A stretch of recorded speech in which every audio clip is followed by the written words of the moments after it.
So we are back in Gudelheim in Germany at Jasper's place. We've just done a 4-day regenerative ag workshop here with people from all over Germany, Croatia, Italy, yeah, France, Ireland. It's a good time, and I thought it's nice to have a little update. You'll remember the video we put out last year in April when Jasper was just starting up, and lots of amazing work's been happening here since, so I thought we'd have a quick update for you, see where things have gone over the last year.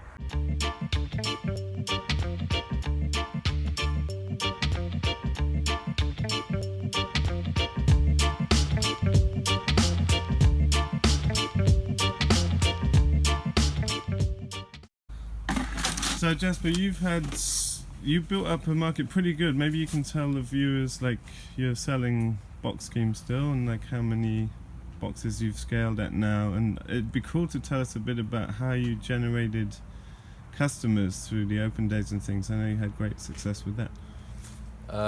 Yeah, so last year I had, at the end of the season, I got just over 40 boxes, and I had a farm shop which had twice a week opened. And this year I extended the garden a bit, put in a few new beds, and increased that to 75 boxes. Awesome. And I was also still doing the farm shop twice a week. Exactly. So you're doing nearly 50 grand on your, how many, it's like 1,000 square meters or something? Bed space, it's 1,200, yeah. I think, including a tunnel. That's awesome, and I think it's really cool to hear the story about like the events you put on and how that generated interest. That's a really good strategy for others to know about. And so last year, at the start, like, I was planning to, I think I was aiming for 40 boxes last year, and come middle of the summer, I think I had 33, 34, something like that. It wasn't really what I was planning for. I needed a bit more attention, and basically we decided one of the things I definitely wanted to do was get the village involved, get the local community involved in what was going on here, show people what's happening, show people what's possible. So we thought we would do an open day, and the open day was a massive success. It was crazy. I couldn't have imagined it. I had a good friend of mine who's a chef from Holland. He came and made awesome, like really awesome food. We had lots of stuff. There's lots of young families around here, so I had lots of stuff for kids to do, bouncy castle, face painting, all that kind of stuff. So like big free open day with lots of events and stuff. Yeah, exactly. And then you started doing epic tours, no? I started doing tours, so every hour I would go for a tour, basically. And somehow the tours always managed to be 50 minutes long, even though I just kept chatting. So basically every hour I was going for a tour, and I'm not sure how many people took around that day, but it was a lot. Like over 500, maybe even 1,000. It was well over 500, I think. To be honest, it's hard to say because there's people coming and going the whole day, and I didn't have any overview anymore. And for context, this is like a small town of 5,000? In the village here, there's just over 1,000, and the next town over, Huckster, which I think it has 20,000, but I think that's including all the villages around it. Yeah. So a lot of turnout, and then that basically you were fully sold out. Yeah. After that day, the next day I was fully sold out with a waiting list for boxes. That's awesome. And the shop was pretty much sold out every day. Yeah, and I took that momentum then into the new year, and sold all my shares really fast at the start of this year. With also now again have a waiting list of 40 people or something that want boxes, but I can't produce that much. Any big changes in cropping this year? I see you got some ginger here, and any new things that you're excited about?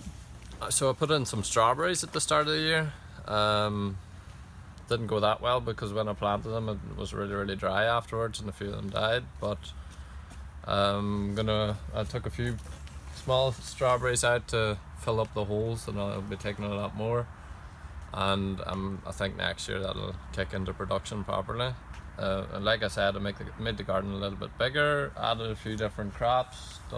We're going into winter now. This was obviously in cucumbers and tomatoes, was it? I had 2 rows of tomatoes, a double row in the middle, 2 rows of cucumbers here, and then 2 more rows of tomatoes, and here I had eggplant, and there I had bell peppers. And by your analysis, cucumbers one of your best crops. Yeah, cucumbers they're very, very productive.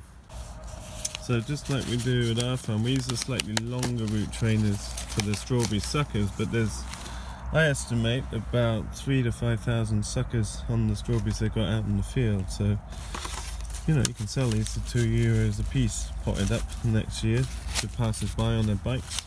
But this is enough to really expand their production into next year. It's a great crop. So for folks that don't remember, when you got here, like obviously these huge buildings that we'll take a tour around were in big disrepair, so you bought the farm incredibly cheap, but obviously with a lot of repair to do in the buildings. And then you set up the farm super cheap, but one thing that you were doing from the beginning is you had quite a lot of rented asparagus fields, didn't you? And the shop is just about 100 metres up the road. And that was already an established asparagus business, which really helped you in the cash flow. But you've turned that off now. You're not doing asparagus anymore. Exactly. So I've done that for 2 years. Started with 7 hectares last year. It was just over 5 hectares. Took a bit away because it was too old anyway.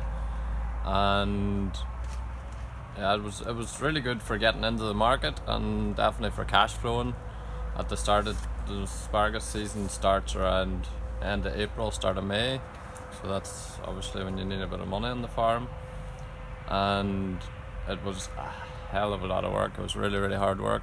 Kind of burns you out before the real season begins, no? And just as the vegetables start and you're completely burnt out. It's three months of working every day, all day. This region's kind of known for this. It's white asparagus, isn't it? So it's mounded up and it's covered with plastic so it doesn't see any sunlight, and then harvested white. So you've used that as a tool to cash flow. I know it turns over a hell of a lot of money, but really large labour costs and really exhausting right at the start of the year. So this year you did a little less, but this was the last year? Yeah, this was the last year. Well, it doesn't really fit in my context. It's definitely in no way regenerative. I mean, it was organic, but it's just far too much plastic, far too much machinery, and it doesn't really fit. So how does that affect, do you keep access to the shop that you've been using? No. Or will you you'll just sell from the farm? I still have to sit and plan that out now in the winter. I'm not sure. I've played with the idea of just swapping completely over the boxes because it's a lot easier than a shop. But there's a lot of older people in the town that definitely appreciate having the shop here and stuff, and I don't know, I need to have a think about it, need to have a sit down and think about it in the winter and plan it out a bit better.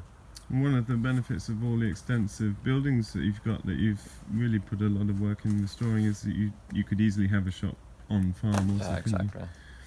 So you've been running this season 75 shares and your hands, and mostly with one person helping you? Mm-hmm. Yeah. And how's it going? How have you been learning about business and accounting and all that side of things? Have you been on a steep learning curve with that? Yeah, for sure. Didn't really know anything when I got started, but the best way to learn is just dive head deep into it and figure it out.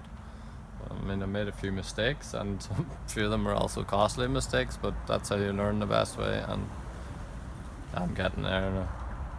So next season you can see already, without the asparagus, you're going to have far more energy. Yeah, for sure. Here, and just double down on what you're doing here. That's the one thing I noticed, because then I was so burnt out coming into the season when I was basically just starting. I fell behind in garden work, and I didn't have the energy that I needed sometimes, and basically I didn't have a break from February until November, and the last 2 years that's been pretty tough. And next year my focus is really just to intensify. I don't want to grow the garden anymore. I'm putting up one more tunnel, but I just want to intensify and really drive more revenue from the same stream. Drive more revenue, but also figure it all out in my head, make all the processes super streamlined, and that's what my focus is for next year. And for context, the goal here is to create 2 salaries off the farm, and that's that's certainly achievable. Yeah, for sure. And then you're passionate about teaching yoga and things, so in your downtime in the winter you're building up a space for being able to do the other things you're interested in. Exactly. Yeah. That's awesome. So mainly you're working with the Terratech wheel hoe and Jang seeder and some simple hand tools, rakes, oscillating hoes. How's your feeling about the tools that you started with, and are they working good for you? Yeah, I'm happy with most of the tools I have. I love the Jang, it's awesome. The wheel hoe, to be honest, I think I've used it once. What I'm not too happy with is 4-row seeder. That's the pinpoint seeder. We'll go and look at that. It's a cheap but very low quality seeder. You're thinking of getting the 6-row seeder for your... Yeah, exactly. Just the componentry and build quality is just not anywhere near the 6-row seeder. And if you want good seed in the ground, you need to really spend a lot of time preparing the bed to make it absolutely perfect. It has to be the right moisture, everything, so it's just too much work to get it figured out. So a little upgrade there. Yeah. So it's a bit windy out here, that it might affect the audio. We didn't bring any gear down here, but this is where the new tunnel is going, just outside the old tunnel. So you've already got that, that's a winter project. We're here at the end of the year, so there's still some veg like kales and leeks to sell, but you've got a bit of a winter clear up going on. So Jasper's doing no dig and got a lot of... You get free compost, don't you? Municipal It's free, I just have to pay for delivery basically. Yeah. So the compost these guys are using currently is municipal compost. It's free. You just pay delivery. It's mainly woody stuff. It's not high in nutrition. It's obviously very high in organic matter, and then they're using chicken manure, etc., to increase fertility. But it's fascinating how much worm activity is going on in the beds. It's a really high level of activity. I don't know if you'll make this out, but this land is just absolutely covered with worm castings. And it's very cold now. You see fungi here also.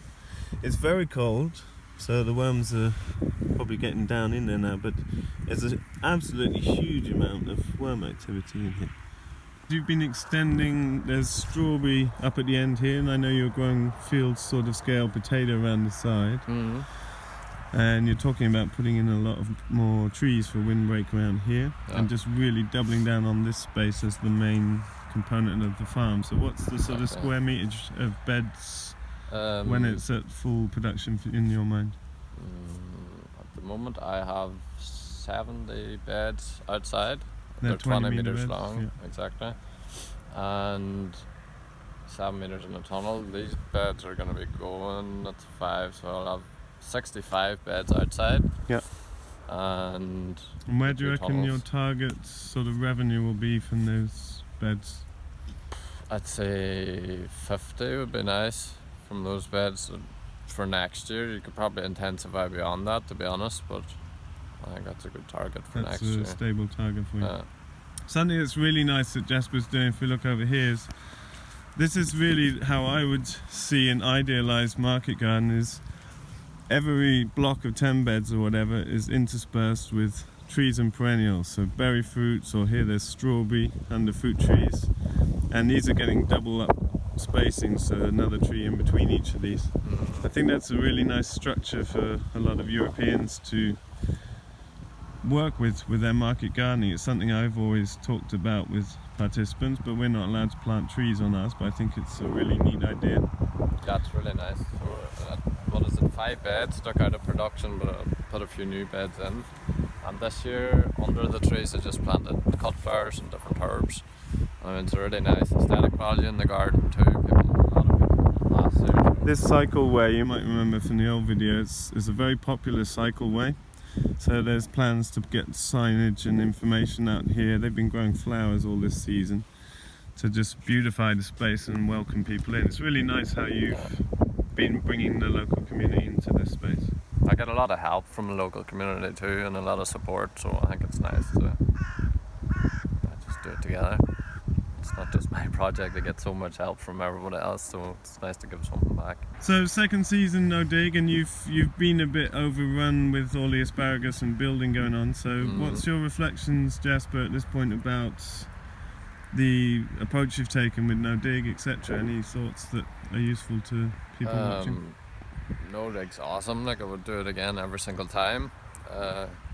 What's important is just to keep on top of it. That's one thing I struggled with the last 2 years. I got a bit of weed pressure just because I didn't keep on top of it, right? Like horsetail, couch grass, that sort of stuff. Bindweed, just the annoying stuff that has rhizomes and you have to get it out. Yeah, I really, really love having wood chips paths too. This year I got free willow from just the town. They cut a load of pollarded willows around here, and for them it's waste resource, so they just dump it in front of the garden. It seems to decompose very fast. It decomposes seriously fast. There's not much of it left, and I put down a good 10 centimeters over the whole garden, but at the end of the day it's nutrients that's going into the garden, so it just means a bit more labour to spread it all out once a year. But a free resource. So it's a trade-off with, like in Sweden we are putting down spruce, which seems to last a lot longer, but it's not so beneficial for the soil. But it's something we've been talking a lot about in the workshop, is having clean crops that don't need washing, and that's a great benefit of no dig, is there's no soil bouncing up on salads, and when you have wood chips in the path you're not getting muddy feet, or there's a lot of little benefits that come out. It works like a sponge too. Like I was saying to you earlier, we had 50 mil rainfall event in like 20 minutes, and 5 minutes later I could have went out and worked in the garden again. It just sucked everything up. Yeah. Whenever around the villages around there's flooding and load of madness going on, but that's a great thing about no dig, and especially with your pathways, it's just like a sponge. So you guys have got this pretty simple wash pack station. So a little root washer here, toolboards, collection things, simple washing station, and you run it through the whiteboard there. Yeah. How do you actually sell, just to give context to the viewer? Like how's the process of getting veg out of the garden and to customers? Well, we have 2 days a week where the shop's open, so 2 harvest days, Tuesdays and Fridays, which will start early, and basically with 2 men come through here, harvest everything, stack it there. The van will be parked at the back, and that's only one disadvantage of having the shop a bit further away. You're constantly driving to the shop. For context, the shop is on the other side of the buildings up there. So you're not needing, you've got cold storage in the shop that you've been using, so you basically get stuff off the field and then straight to the shop where it can be in chiller. Exactly. And then, well, like I said, 1 day harvest, the next day the shop will be open, boxes will go on Friday evening. I also have a pickup point, so I'm taking 35 boxes into Hookster and dropping them off. Yeah. So this setup is working fine for you? It's working fine. I mean, if it's more than 2 people, it gets a bit squashed in here and log jammed. But there's definitely ways you can improve that. Just put another table here, so there's another area to spray down. Something characteristic of no dig beds after a couple of years is you basically don't need to use this tool. Like, it's virtually doing nothing useful, and that's what we've experienced after 3 seasons. We didn't board fork our beds at all this year, and it looks like these beds are heading in that direction as well.